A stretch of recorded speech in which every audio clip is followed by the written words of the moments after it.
Best কোয়ালিটির নারকেলের গোডাউনটা পুরোপুরিভাবে শেষ করে এখন আমরা চলে এসেছি আমাদের সেকেন্ড কোয়ালিটির নারকেলের গোডাউনটাতে।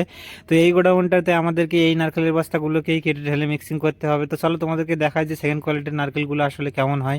এখন আমার সামনে এই যে নারকেলগুলোকে দেখতে পাচ্ছ আমরা বস্তা থেকে ঢেলে ভালোভাবে মিক্সিং করে রেখে দিয়েছি।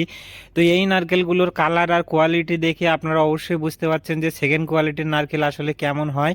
তো চলো তোমাদেরকে আরো একবার দেখাই যে সেকেন্ড কোয়ালিটির নারকেল আরো কি ধরনের আসে। আমাদের এই সাইডটাতে আরো একটা নারকেলের লাট আমরা কেটে ঠিক এইভাবে ঢেলে নিচ্ছি। তো এই নারকেলের কালার আর কোয়ালিটি দেখেও আপনারা বুঝতে পারছেন যে যখন আমরা বলি যে সেকেন্ড কোয়ালিটির নারকেলের গোডাউনে আমরা খালি করছি নারকেলের বস্তাগুলোকে, তো সেকেন্ড কোয়ালিটির নারকেল আসলে কেমন হয় তো এই ভিডিওটা দেখে আপনারা ভালোভাবে বুঝতে পেরেছেন।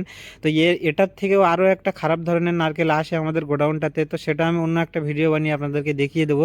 তো আজ তোমাদেরকে দেখালাম সেকেন্ড কোয়ালিটির নারকেল আমাদের গোডাউনটাতে কেমন হয়। তো চলো দেখা হচ্ছে অন্য কোনো ভিডিওতে অন্য কোনো কিছু নিয়ে। তো ভালো থেকো, সুস্থ থেকো।